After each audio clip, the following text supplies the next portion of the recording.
Welcome to the bird media. నేను మీ పవన్ కృష్ణమూర్తి. 2020లో బ్యాడ్ బాయ్ బిలీనియర్స్ అని చెప్పి ఒక నెట్ఫ్లిక్స్ వాళ్ళకి ఒక వెబ్ సిరీస్ తీశారండి. అంటే భారతదేశంలో ఎవరైతే బిలీనియర్స్ వ్యాపారవేత్తలు ఉన్నారో, ఎవరైతే మోసం చేశారో అన్న పేరుతో బ్యాడ్ బాయ్ బిలీనియర్స్ అని చెప్పి దానికి పేరు పెట్టి తీస్తే, దాంట్లో సత్యం రామలింగరాజు గారికి సంబంధించి కూడా ఎపిసోడ్ ఉండడంతో ఆయన కోర్టుకి వెళ్ళి స్టే తెచ్చారు. సో 5 ఏళ్ల తర్వాత స్టే ఎత్తేసి మొత్తానికి దాన్ని రిలీజ్ చేశారు. అఫ్కోర్స్ నేను చూడలేదు, బట్ రివ్యూలు చూశాను. దాని మీద జిస్ట్ ఏంటి, ఎలా ఉందనేది చూసినప్పుడు నేను పెట్టినటువంటి టైటిల్, నేనే కాదు చాలామంది సోషల్ మీడియాలో కూడా వాళ్ళ అభిప్రాయం తెలియజేస్తూ ఇదే మాట అంటున్నారు. ఏంటంటే బ్యాడ్ బాయ్ బిలీనియర్స్, మోసగాళ్ల పక్కన జెంటిల్మెన్ అని. అయితే ఇందులో ఎవరెవరి గురించి చెప్పారు, ఎవరున్నారు, వాళ్ళ పేర్లు ఏంటి? ముందుగా చెప్పినటువంటిది విజయ్ మాల్యా గురించి, కింగ్ ఫిషర్ అధినేత. దాని తర్వాత సహారా ఇండియా అధినేత అయినటువంటి సుబ్రతో రాయ్, తర్వాత నీరవ్ మోడీ, ఆ తర్వాత పెట్టినటువంటిది మన సత్యం రామలింగరాజు గారు. సరే, ముందుగా అసలు ఆ హైలైట్స్ ఏంటి, వాళ్ళు ఏమేం చేశారు, ఇందులో ఏం డిస్కస్ చేశారు అనేది చూద్దాం.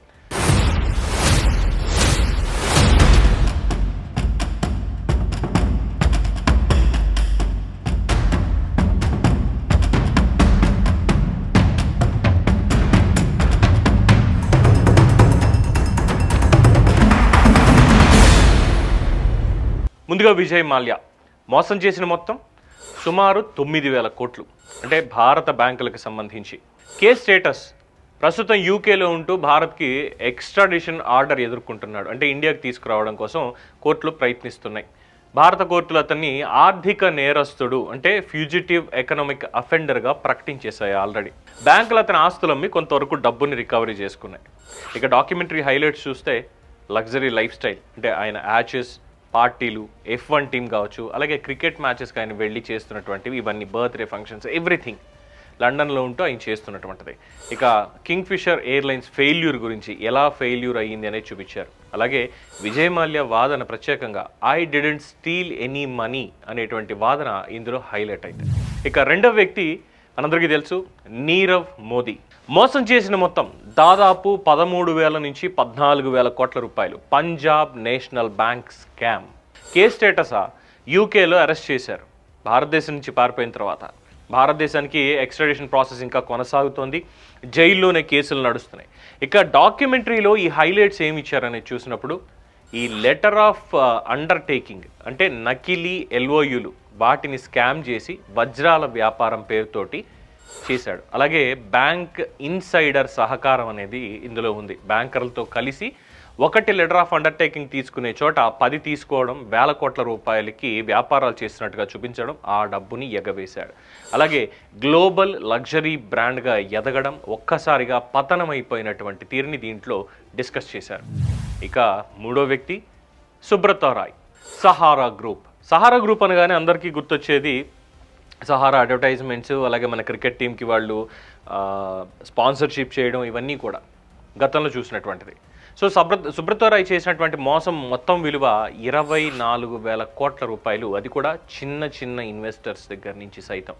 కేస్ స్టేటస్ ప్రస్తుతానికి సెబీ కేసులో జైలుకు కూడా వెళ్ళున్నాడు ఆయన. ఇక కొంత డబ్బు రీపే చేశాడు, కానీ కేసులు ఇంకా కొనసాగుతున్నాయి. కానీ అతని మరణం ముందు వరకు ఉన్నటువంటివే. మరి మిగతా డబ్బు ఏమైపోయినట్టు తెలీదు. ఇక డాక్యుమెంటరీలో చూపించినటువంటి హైలైట్స్, సహారా శ్రీగా మాస్ ఇమేజ్, రాజకీయ సెలబ్రిటీ కలెక్షన్స్, కోట్ల మంది పేద ఇన్వెస్టర్ల కథ. ఇక నాలుగోది సత్యం రామలింగరాజు. మోసం చేసిన మొత్తం సుమారు 7,000 కోట్లు. కేస్ స్టేటస్ కోర్టు అతన్ని దోషిగా నిర్ధారించింది. జైలు శిక్షను అనుభవించాడు. సత్యం కంపెనీని మహీంద్రా గ్రూప్ టేక్ ఓవర్ చేసింది, టెక్ మహీంద్రాగా మారింది. ఇక డాక్యుమెంటరీలో చూపించినటువంటి హైలైట్స్, అకౌంటింగ్లో నకిలీ లాభాలు చూపించడం, కన్ఫెషన్ లెటర్ షాక్, భారత ఐటీ రంగానికి పెద్ద దెబ్బ. సో ఓవరాల్గా ఈ కామన్ థీమ్, అంటే ఈ బ్యాడ్ బాయ్ బిలియనీర్స్లో ఉన్నటువంటిది, బ్యాంకులు ఇన్వెస్టర్ల నమ్మకాన్ని దుర్వినియోగం చేయడం, రెగ్యులేటరీ లోపాలు, లగ్జరీ లైఫ్, కార్పొరేట్ మోసం. ఇక్కడ ఇప్పుడు మనం మాట్లాడుకోవాలి second part of the title గురించి. మనం మాట్లాడుకోవాల్సింది ఏంటంటే, ఇందాక చెప్పాం సత్యం రామలింగరాజు గారి హైలైట్, అందులో కన్ఫెషన్ లెటర్. చాలామంది అభిప్రాయం వ్యక్తం చేసేది, and of course as personal my opinion also, ఏంటంటే ఇందులో ఇంకొక ఫోటో కూడా పెట్టాలేమో, ఇంకో ఫోటో కూడా. అది none other than Lalit Modi IPL scam.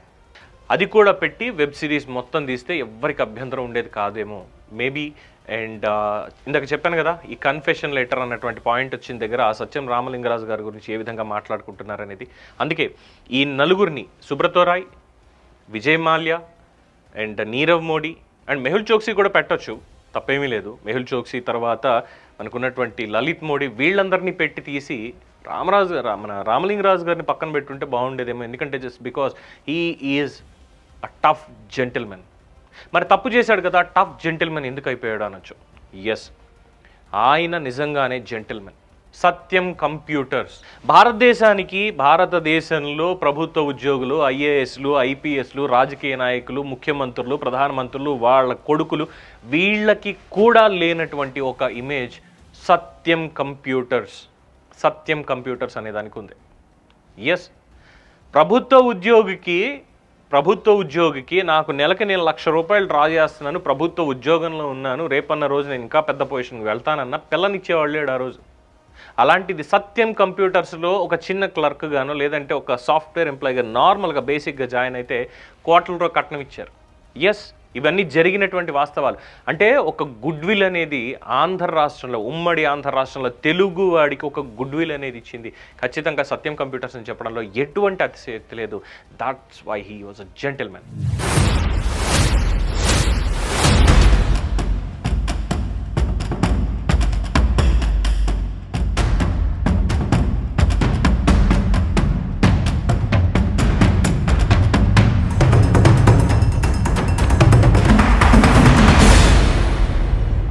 ఇందులో జరిగిన తప్పుని లేదా చేసినటువంటి తప్పుని ఆయనే సెక్యూరిటీస్ ఎక్స్చేంజ్ బోర్డు వాళ్ళకి స్వయంగా లెటర్ రాసి, సెబీకి లేఖ రాసి, ఇందాకన్నా చూసారా కన్ఫెషన్ లెటర్ అని, లెటర్ రాసి, సార్ నేను లేని లాభాలని నేను దాంట్లో చూపించాను అని చెప్పి ₹1,00,000 పెనాల్టీ కట్టి సత్యం సామ్రాజ్యం మొత్తాన్ని కూడా టెక్ మహీంద్రా వాళ్ళు టేక్ ఓవర్ చేసుకునేదాకా వెళ్ళిపోయి 7 ఏళ్ల తడబడి జైలు శిక్ష అనుభవించి ఆరోగ్యాన్ని పాడు చేసుకొని who was betrayed by all so-called great leaders. ఈ పాయింట్ దగ్గర మాట్లాడాలి. Great leader betrayed by so-called great leader.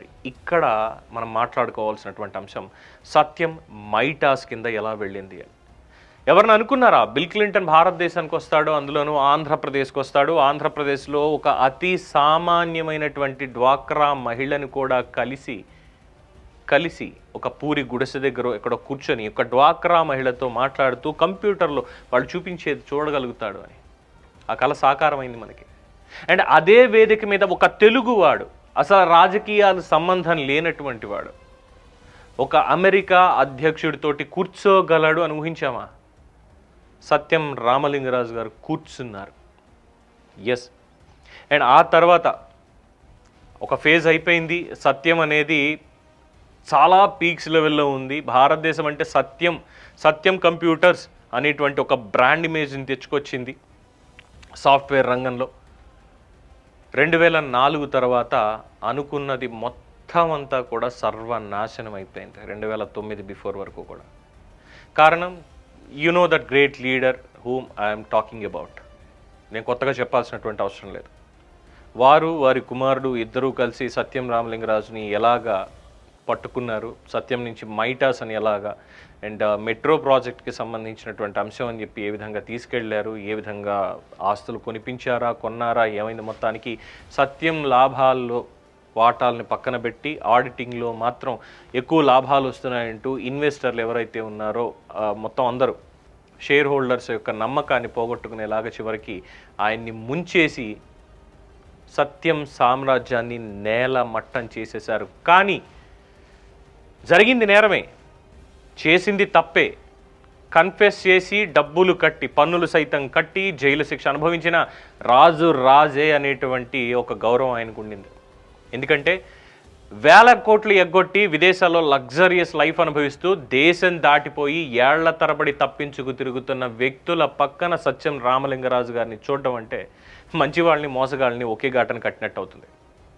ఇన్వెస్టర్లు లేదా బ్యాంకులో మోసం జరిగిందని కంప్లైంట్ ఇచ్చాయా? లేదు. ఎగ్జాంపుల్ చెప్పాలంటే, నేను లేదంటే నాతో ఉండేటువంటి వాళ్ళు ఎవరైనా సత్యం షేర్లు కొన్నాము, ఫలానా ఇన్ని షేర్లు కొనిపెట్టాం, మాకంటూ కంపెనీ వాటా ఉంది, మాకు ఇలా అన్యాయం జరిగింది, లాభాలు వస్తున్నాయని చెప్తున్నా లాభాలు రావట్లేదని కంప్లైంట్ మేము ఏమైనా ఇచ్చామా? లేదు. సత్యంలో పెట్టడం అంటే తీసుకెళ్ళి వెంకటేశ్వర స్వామి చేతిలో పెట్టి, స్వామి నీ దగ్గర ఉంటే చాలులే నాకు మొత్తం పెరిగిపోతుందని నమ్మకం ఉందనేటువంటి ఒక స్థాయి ఆయనకి కల్పించారు. కానీ సత్యం రామలింగరాజు గారు ఆయన మనస్సాక్షి ఒప్పుకోలేదు. ఆయనంతట ఆయనే వచ్చి ప్రెస్ మీట్ పెట్టి మొత్తం షేర్ హోల్డర్లందరినీ పిలిపించి దానికంటే ముందే సెబీకి లెటర్ రాసి ఎక్కడ మోసం తెలిసిపోతే మళ్ళీ అనవసరంగా మోసగాడు అంటారో, మళ్ళీ విదేశాలకు పారిపోతాడు అనేటువంటి అపవాదు పడుతుందో అని ఆయన భయపడ్డారో, లేదంటే ఆ ఆత్మగౌరవంతో బయటకు వచ్చారో కానీ ఆయన ఎక్కడికి పారిపోకుండా ఆయన తప్పుని ఒప్పుకుంటూ చట్టానికి లొంగిపోవడం చూసారా, అది సత్యం రామలింగరాజు గారి వ్యక్తిత్వం. అంతకుమించి ఏమన్నా చెప్పాలా? ఎస్, ఇంకా పాయింట్స్ ఉన్నాయి చెప్పుకోవడానికి. ఎందుకంటే ఇక్కడ మోసగాళ్ల పక్కన జెంటిల్మెన్ అన్నాం కాబట్టి స్వయంగా తన తప్పుని ఒప్పుకుని చట్టానికి లేఖ రాసి లొంగిపోయి ఆయన వ్యక్తిత్వంలో మరో కోణాన్ని ఆయన ఆ రోజు ఆవిష్కరించారు. అదే సమయంలో కంపెనీ కుప్పకూలకుండా ఉండటానికి ఆయన చేసినటువంటి ప్రయత్నాలు కూడా పెద్ద చర్చనీయాంశం అయ్యాయి. ఆయన చేసిన తప్పు ఎంత పెద్దదైనప్పటికీ ఆంధ్రలో ఐటీ ప్రస్థానానికి ఆయన వేసిన పునాది దానికంటే కూడా బలమైనటువంటిది. ఎందుకంటే 1990లో సాఫ్ట్వేర్ రంగం అంటే కేవలం బెంగళూరు అనేటువంటి ముద్ర ఉండేది. సత్యం కంప్యూటర్స్ ద్వారా హైదరాబాద్ని గ్లోబల్ ఐటీ మ్యాప్లో నిలబెట్టిన ఘనత సత్యం రామలింగరాజు గారిది. ఆయన విజయాన్ని చూసిన తర్వాతే మైక్రోసాఫ్ట్ కానీ గూగుల్ కానీ రావడానికి ఆంధ్రప్రదేశ్లోకి ఆసక్తి చూపించాయి. అప్పట్లో సత్యం కంప్యూటర్స్ అనేది ఒక కంపెనీ కాదు, ఒక ఎమోషన్. లక్షలాది మంది తెలుగు యువతకి మొదట ఐటీ ఉద్యోగాలు ఇచ్చింది అదే సంస్థ. ఈరోజు ప్రపంచవ్యాప్తంగా పెద్ద పెద్ద ఐటీ కంపెనీల్లో ఉన్నత పదవుల్లో ఉన్న తెలుగు వాళ్లలో చాలామంది తమ ప్రస్థానాన్ని సత్యం నుండే మొదలుపెట్టారు. ఇంతేనా? ఈఎంఆర్ఐ ఇప్పుడు మనం మాట్లాడుతాం అంటే ఇక్కడ ఒక వ్యక్తి గురించి గుర్తు చేయాలి. మాజీ ముఖ్యమంత్రి దివంగత వైఎస్ రాజశేఖర్ రెడ్డి ముఖ్యమంత్రి అయిన తర్వాత ప్రమాణ స్వీకారం రోజును లేదంటే దాని తర్వాత ఒక ప్రభుత్వ సభలోనే మాట్లాడుతూ అవ్వాతాతలు వీళ్ళని అంటే సేమ్ యాజ్ ఇట్ ఈస్ వాళ్ళ లాంగ్వేజ్ అలాగే ఉంటుంది కాబట్టి మాట్లాడుతూ ప్రతి పేదవాడికి ఆరోగ్యం అనేది అందాలి, ఆరోగ్యశ్రీ అనేది స్టార్ట్ చేస్తున్నాం అని చెప్పి అంబులెన్స్లో వస్తున్నాయి చూడండి అని చెప్పి కుయ్ కుయ్ కుయ్ అని మాట్లాడారు చూసారా, దట్ ఈఎంఆర్ఐ అండ్ 108. అలాగే గ్రామీణ ప్రాంతాల్లో తాగునీటి ప్రాజెక్టులు ఇవన్నీ స్టార్ట్ చేసింది ఎవరో తెలుసా? సో కాల్డ్ ఎవరైతే ఇప్పుడు బ్యాడ్ బాయ్ బిలీనీర్ అని చెప్పి రాంగ్గా ప్రొజెక్ట్ చేస్తున్నారో అదే సత్యం రామలింగరాజు గారికి సంబంధించినటువంటి బైర్రాజు ఫౌండేషన్. ఇలాంటి ఎన్నో సామాజిక కార్యక్రమాలని కార్పొరేట్ స్థాయిలో ఎలా నిర్వహించవచ్చో ఆయన చేసి చూపించారు. అంటే కార్పొరేట్ సోషల్ రెస్పాన్సిబిలిటీ అనేది కేవలం కంపెనీల్లో ఏదో ఒక 10 నిమిషాలు చేయడానికో లేదంటే వాళ్ళలో మోటివేషన్ చేయడానికో కాదు, ఇదిగో ఇలా చేయొచ్చు అనే దానికి ఆయన ఇచ్చినటువంటి ఆ 108 సేవలు ఆయన దార్శనికతకి నిదర్శనం. కావాలంటే దీని గురించి చంగవల్లి వెంకట్ గారిని అడగండి చెప్తారు. అలాగే దేశవ్యాప్తంగా ఈరోజు మనం చూస్తున్నది ఈ సిఎస్ఆర్ ఇనిషియేటివ్స్ ఆయన అడుగుజాడలు. అలాగే ఆంధ్రలో ఐటీ ప్రతిభని ప్రపంచానికి పరిచయం చేసినటువంటి మార్గదర్శి సత్యం రామలింగరాజు. ఇది చరిత్ర చెప్పినటువంటి సత్యం. తప్పులు మనిషిని శిక్షించవచ్చు, కానీ ఆయన సృష్టించిన వ్యవస్థలు మాత్రం ఇప్పటికీ ఎంతో మందికి మేలు చేస్తున్నాయి, చేస్తూనే ఉంటాయి, ఒక జీవితాన్ని చూపిస్తున్నాయి. మీ దృష్టిలోనే కాదు, నా దృష్టిలో కూడా సత్యం రామలింగరాజు గారు ఎప్పటికీ ఒక హీరో, ఎప్పటికీ ఒక హీరో. అంటే ప్రతి కుటుంబంలోనూ కూడా ప్రతి బిడ్డ చెప్పుకునేది నీ మొదటి హీరో ఎవరంటే తండ్రి అని చెప్పుకుంటాం కదా. అలాగా ఆంధ్రప్రదేశ్లో ప్రతి కుటుంబంలో తండ్రి తర్వాత as he is my role model, he is my father figure, he is my admirer అని చెప్పుకునేటువంటి ఒకానొక గొప్ప పేరు ఖచ్చితంగా సత్యం రామలింగరాజు అనడంలో ఏ మాత్రం అతిశయోక్తి లేదు. అందుకే ఈ బ్యాడ్ బాయ్ బిలియనీర్స్ అనేది వాళ్ళు ఏదో దాని మీద క్రియేటివిటీ అనో ఇంకోటనో ఏదో చూపిద్దామని చెప్పి ప్రయత్నం చేసినప్పటికీ కూడా మేబీ రాంగ్గా ఆయన పోర్ట్రేట్ చేయొచ్చు తెర మీద మాత్రమే, కానీ నిజ జీవితంలో మాత్రం ఆయన ఎప్పటికీ విలన్ కారు, ఎప్పటికీ మోసగాడు కారు, ఎప్పటికీ ఆయన hero. He is always a king. This is what my opinion about this bad boys billionaires. What you say? మీ అభిప్రాయాన్ని కామెంట్స్ రూపంలో తెలియజేయండి. చూస్తూనే ఉండండి ది బర్డ్ మీడియా.